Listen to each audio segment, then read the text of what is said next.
Imagine this: you walk into the family dinner. The table is perfectly set, the usual dishes, the same faces, the same forced smiles. You sit down telling yourself, it's just one night. Keep the peace. Don't rock the boat. You even rehearsed how to answer the usual questions so nothing explodes. Everything starts normal. People talk about work, the weather, the neighbor's new car. You laugh in the right places, pass the bread, play the part you've played since you were a kid. You think tonight will be fine. No drama, familiar casamento, no old fights. Then, out of nowhere, one of them leans in low voice, but loud enough for half the table to hear, and says, "Don't embarrass us tonight, okay?" The words hit like ice water down your spine. Everyone pretends they didn't hear. Some even give that little uncomfortable laugh, like it was a joke. But you know it wasn't. It's the same old control familiar psychologico dressed up as caring about the family image. You feel the shame rise instantly. That familiar burn in your chest, the one that makes you question if you're overreacting. You look around and see the nods, the knowing looks, the silent agreement your job is to stay small so the family looks perfect. You almost shrink. Almost apologize.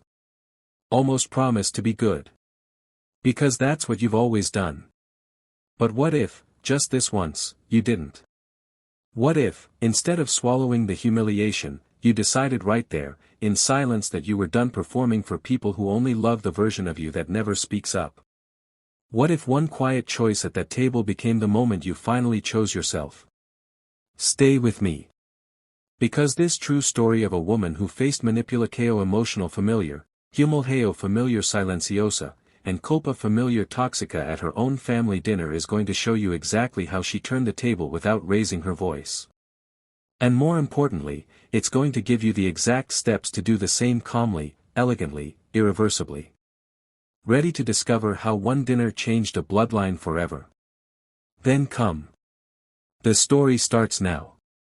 The table was set just like every Sunday, crisp white tablecloth, the good silver that only comes out for special occasions, the smell of roast mixing with my aunt's strong perfume.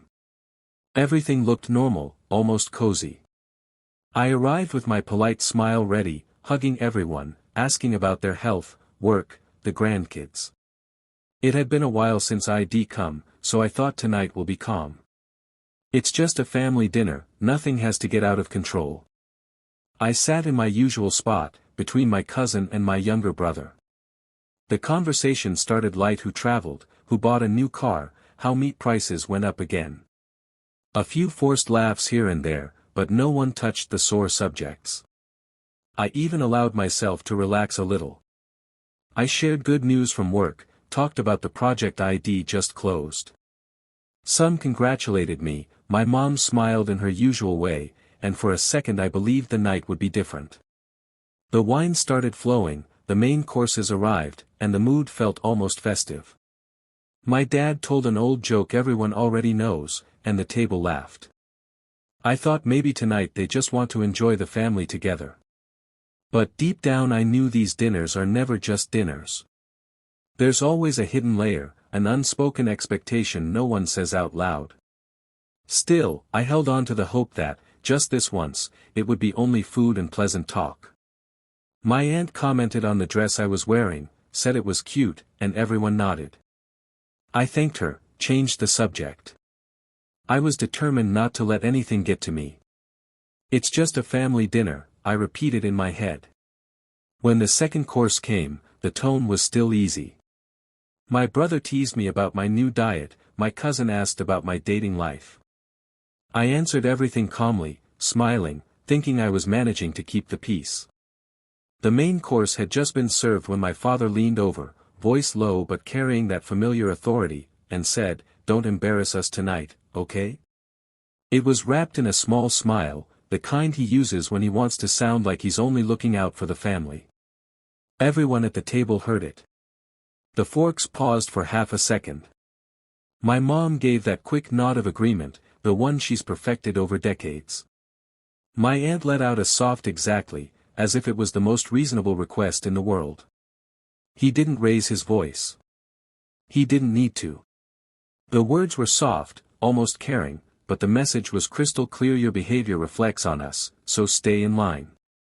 Don't speak too loudly, don't share that opinion, don't be too much yourself. It was dressed up as protection. We're just saying this for your own good, but it felt like a leash. The same leash they've used since I was a teenager. Be grateful, be quiet, don't make waves. The control familiar psychologico at its most polished. The table resumed eating as if nothing happened. My brother stared at his plate.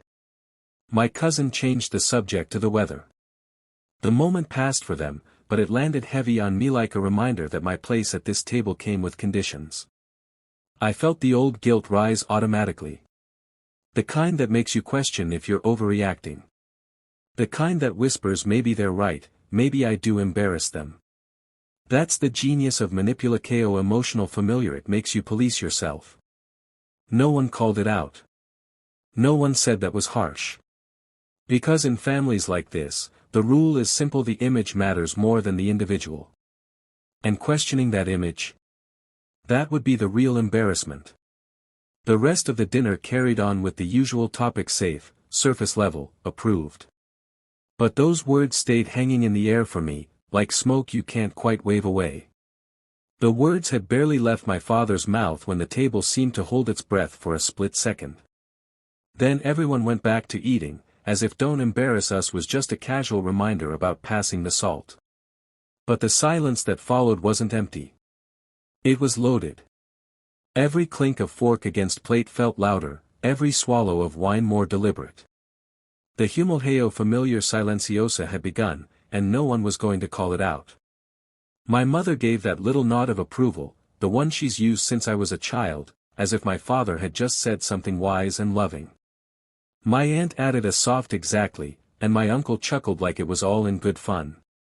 The message was clear: this is normal. This is how we keep the family looking perfect. I felt the heat rise in my face, the same heat I've felt at every family gathering since I was 15. The kind that makes you want to shrink, to disappear, to become small enough that no one notices you might embarrass them. No one looked at me directly. That was the worst part. They all kept their eyes on their plates or on each other, having side conversations, pretending the comment hadn't landed right in the middle of my chest. The pressure was everywhere and nowhere. The control familiar psychologico didn't need raised voices or threats. It just needed everyone to act like this was reasonable, like I was the one who should feel ashamed for existing as I am. I could feel the old guilt trying to take hold. Maybe I am too much, maybe I do embarrass them, but this time it mixed with something new: exhaustion. The exhaustion of carrying their shame for them my whole life. The rest of the dinner continued like nothing had happened. More wine, more stories about people who weren't me, more laughter that didn't include me. I sat there, part of the table but somehow outside it, feeling the exclusion emotional settle like dust. She didn't answer immediately. That was the first thing they noticed. No quick okay, no nervous laugh, no automatic promise to behave. The table waited for the usual compliance, but it didn't come. She set her fork down slowly, the metal making a soft clink against the plate. No raised voice. No tears. No defensive explanation. Just quiet. Her mother tried to fill the silence with a light "we're only joking," but the words sounded thinner than usual. The aunts shifted in their seats. My brother stared at his phone under the table. The room felt suddenly too big for the small comment that had just been made. She took a slow sip of water. Not rushed. Not angry. Just deliberate.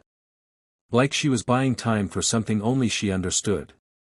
No one knew what to do with that calm. The usual script was comment, guilt, apology, peace restored. But she skipped her line. The suspense hung in the air like smoke from the candles. Her father cleared his throat, ready to add another layer of "we're just looking out for the family." But she looked at him not with defiance, just with steady eyes, and he stopped before the words came out. She didn't leave the table. She didn't make a scene. She simply stopped participating in the old dance. And in that refusal to react, something shifted. The conversation tried to move on, but it stumbled. People talked about the food, the wine, anything safe. But every few minutes, eyes flicked back to her, waiting for the explosion or the submission. Neither came. Topic 5: The internal choice. She sat there, fork resting on the plate, and in that moment of silence something inside her clicked. Not with anger. Not with tears. Just a quiet, crystal clear realization. The problem was never that she might embarrass them. The problem was that she needed their permission to exist fully. She looked around the table at the faces she'd known her whole life, and for the first time saw them clearly. The nods, the little smiles, the way they all agreed without question. It wasn't love keeping this pattern alive. It was fear of conflict, of change, of losing the comfortable story they told themselves about being a good family. She felt the old guilt try to rise. Maybe I am too much, maybe I do make things difficult, but this time she met it head-on. She asked herself, if I stay quiet tonight, what am I teaching the next generation at this table? The answer came fast and sharp: obedience at the cost of self. She thought about her niece, sitting wide-eyed across from her, watching how the adults handled difference. She thought about her own younger self, learning early that love came with conditions. And in that heartbeat, she made the choice no more. This wasn't about revenge. It wasn't about proving them wrong. It was about choosing herself for the first time at this table, in this house, in this family. A escala peso pela primera vez that didn't need noise to be powerful. She felt the shift inside like a door opening. The air didn't feel heavy anymore. The food didn't taste like obligation. She was still at the table, but no longer performing for it. The conversation continued around her, but she was already somewhere else, planning the quiet steps that would make this choice permanent. Not with a fight. Not with a speech. Just with steady, unapologetic presence. And in that internal decision, the reverseo de poder emotional had already begun. She didn't leave the table. That would have been too easy for them to dismiss as dramatic. Instead, she stayed seated, posture straight, and started acting in a way no one had ever seen from her before. When her mother tried the usual "pass the salt, dear," with that expectant look, she passed it calmly, without the automatic "here you go, Mom" that always came with a smile designed to please. She began answering questions directly, without softening or apologizing. Someone asked about her job, she gave the real answer, including the parts they usually called too much information. No downplaying. No, it's nothing special. Her father made a side comment about young people these days thinking they know everything. She looked at him, nodded once, and said, "I've learned a lot from experience." Not defensive. Not aggressive. Just factual. The change was subtle at first, but the family felt it immediately. The usual rhythm was off. The little barbs that normally landed and made her shrink now bounced off something new. She stopped laughing at jokes that weren't funny. Stopped filling awkward silences with chatter. Stopped seeking eye contact for approval. She was there, fully present, but no longer performing. The shock spread slowly across their faces. Her mother tried twice more to pull her back into the old dynamic. "You're so quiet tonight, everything okay?" But each time met the same calm, unapologetic presence. By dessert, the table conversation had shifted away from her entirely. Not because she dominated it. Because they didn't know how to handle the version of her that didn't need their validation to exist. The reversal wasn't loud. It was in the way she buttered her bread without looking for permission. In the way she poured her own wine. In the way she simply was, without shrinking, without explaining, without apologizing. They felt the power slip away in real time. The control they'd counted on for decades met something immovable: her quiet refusal to play the role anymore. The first sign that something was wrong came from my mother. She tried her usual move, a soft "Are you feeling okay, dear? You're so quiet tonight." The tone was sweet, but the subtext was clear: get back in line, start performing again. But I just smiled and said, "I'm fine, thank you, and took another bite. My father tried next. He made one of his classic indirect jabs. Some people think they're too good for family traditions these days, loud enough for the table to hear, waiting for me to jump in and smooth it over like always. I didn't. I just nodded and kept eating.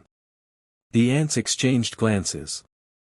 One of them laughed nervously and said, "Oh, she's just tired from work." Trying to give me an out, trying to pull me back into the role of the good one who fixes tension. I let the comment hang. No rescue this time. My brother tried the joke route, "Cat got your tongue tonight?" Expecting the usual playful comeback that would lighten the mood. I looked at him, smiled small, and said, "No, I'm just enjoying the food." The joke died on the table. No one picked it up. The discomfort spread like spilled wine. Conversation started and stopped awkwardly. People repeated stories they'd already told. The usual flow was gone because the person who always kept it moving had stopped. My mother tried again, voice sharper now. "You could at least talk to your cousins. They came all this way." The plea for normalcy was clear. She needed me to play my part so everyone could pretend everything was fine. I answered calmly, "I already did. We had a nice chat earlier." They started looking for allies. My aunt leaned over to my mom and whispered loud enough for me to hear, "She's in one of her moods again. Trying to build the old narrative in the difficult one, in the problem." But the narrative didn't stick. Because I wasn't feeding it. By dessert, the table had split into small, safe conversations that carefully avoided me. The family control that relied on my participation was running on empty. They had lost their emotional access, and they felt real, and too late. Gratitude isn't submission. That's the first thing you need to carry from this story. Being thankful for what your parents gave you doesn't mean you owe them your peace, your choices, or your voice. Real gratitude coexists with boundaries. Fake gratitude is just another word for silence. Respect isn't earned by enduring humiliation. You don't prove you're a good daughter by swallowing every comment that diminishes you. You prove it by showing up as your full self even when they don't like what they see. Respect flows both ways, or it isn't respect at all. The people who truly love you don't need control to feel secure. They don't weaponize after everything I did for you every time you step outside their script.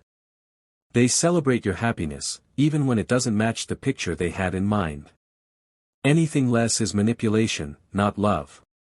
When someone tells you to be grateful, not dramatic, what they're really saying is be quiet, not yourself. And you're allowed to choose yourself. Every single time. Especially on the days that are supposed to be yours. You don't need a big confrontation to break the cycle. Sometimes all it takes is calm distance, consistent boundaries, and one clear action that says this far, no further.